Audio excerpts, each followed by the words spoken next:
नमस्कार, मैं हूं पंकज झा और आप मेरे साथ देख रहे हैं ऑफ द रिकॉर्ड।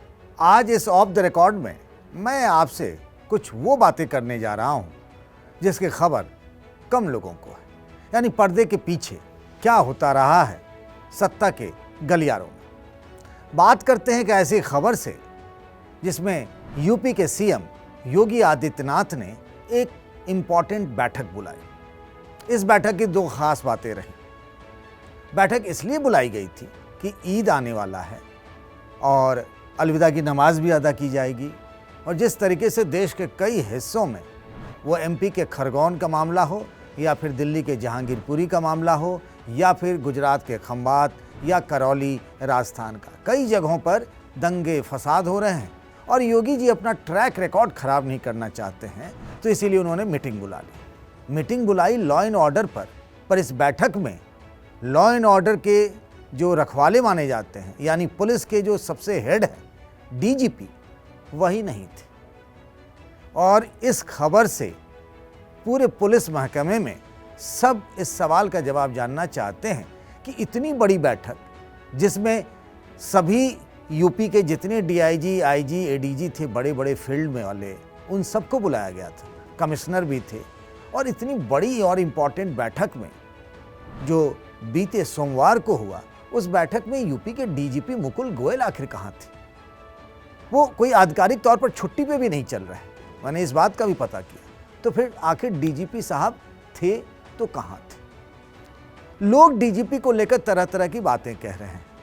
ये भी कहा जा रहा है कि मुकुल गोयल यूपी के सीएम योगी आदित्यनाथ की पसंद के उतने नहीं हैं। एक बार ये भी कहानी आई थी कि एक वाकया हुआ था, लखनऊ के एक थाने के थानेदार के ट्रांसफ़र को लेकर के मसला था और उस मसले को लेकर यूपी के सीएम योगी आदित्यनाथ डीजीपी से बहुत नाराज़ हो गए थे। और उसके बाद तरह तरह की कहानियाँ आई गई थी, सुनाई गई थी।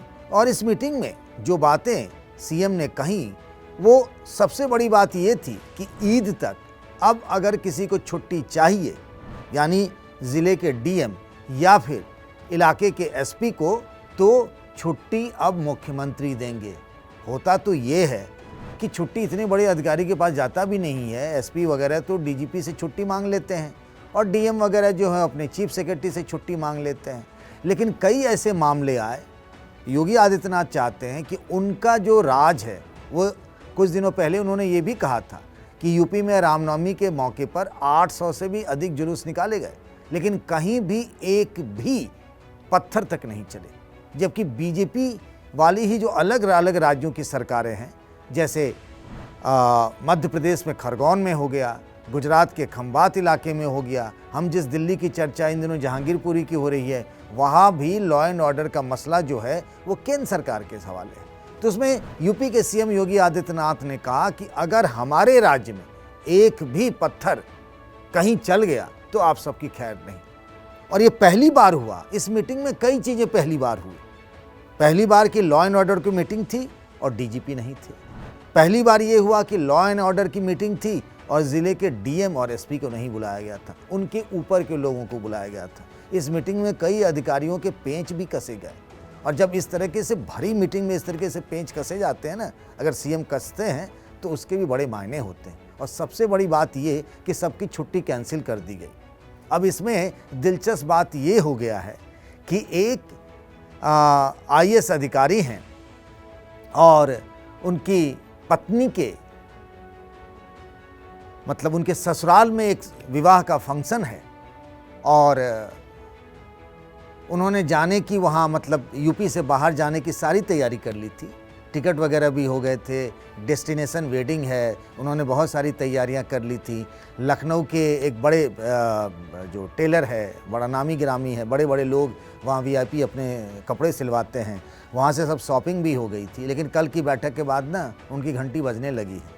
पता नहीं उनके और उनकी पत्नी में इस बात को लेकर कहा सुनी भी हो सकती है, हुई भी होगी, मुझे नहीं पता है। लेकिन जब से ये कहा मुख्यमंत्री ने कि ईद तक सबकी छुट्टी कैंसिल, बेचारे मन महसूस कर रह गए हैं और अपने इस डेस्टिनेशन वेडिंग में वो इस बार जा नहीं पा रहे हैं। उनकी कसक अलग है, डीजीपी साहब नहीं है, उनकी कसक अलग है।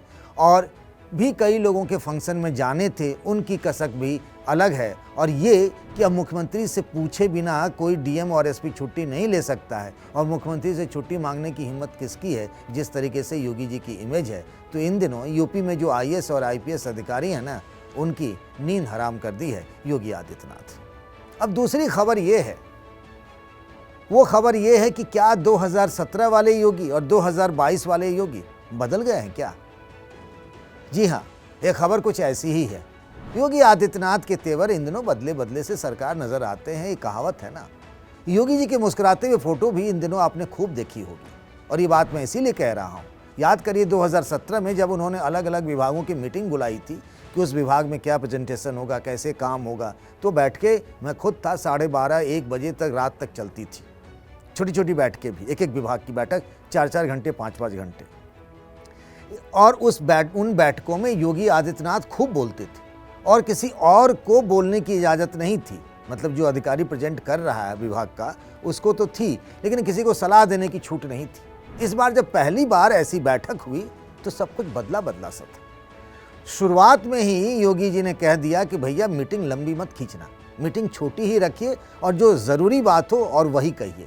जब मीटिंग खत्म हो गई, प्रेजेंटेशन खत्म हो गया, तो एक मंत्री ने, अब मैं नाम ले ही लेता हूँ, उनका नाम है आशीष पटेल, जो कि अपना दल से के कोटे से आए हैं। उन्होंने कहा कि मेरे पास भी कुछ सुझाव हैं। 2017 में इस तरह के सुझाव कोई नहीं देता था, लेकिन इस बार चूंकि योगी जी बदले बदले से थे, तो आशीष पटेल ने जो कहा कि मेरा भी कुछ सुझाव है, तो मुख्यमंत्री ने कहा कि आप अपना सुझाव दीजिए।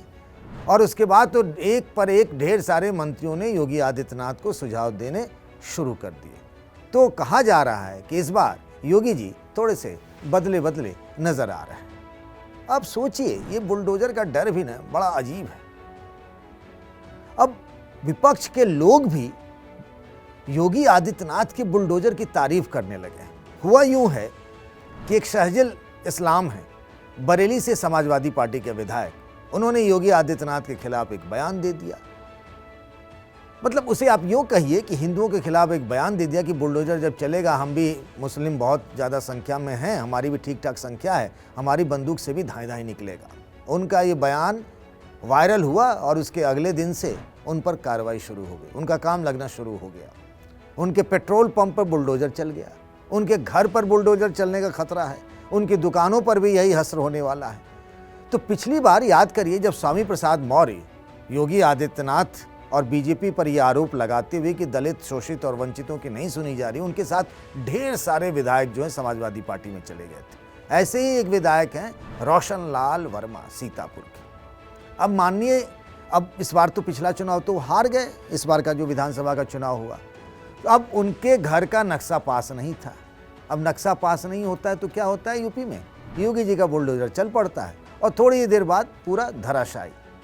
अब अचानक से जैसे ही उनकी ये की भनक मिली कि भाई मेरा नक्शा पास नहीं है, जो वहाँ के डेवलपमेंट अथॉरिटी है शाहजहाँपुर का, उसके बाद से वो क्या करने लगे हैं, उन्होंने क्या किया, ढेर सारे अपने वीडियो बनवाए कि योगी आदित्यनाथ सरकार बहुत अच्छा काम कर रही है, उनके राज में लॉ एंड ऑर्डर बहुत अच्छा है, बहन बेटियों की सुरक्षा है। शायद योगी जी का दिल पसीज जाए और उनका घर बच जाए, इस उम्मीद में लगे हुए हैं रोशन लाल वर्मा कि शायद उनका घर रोशन हो जाए, रोशन ही रहे और बुलडोजर की कोप से बच जाए।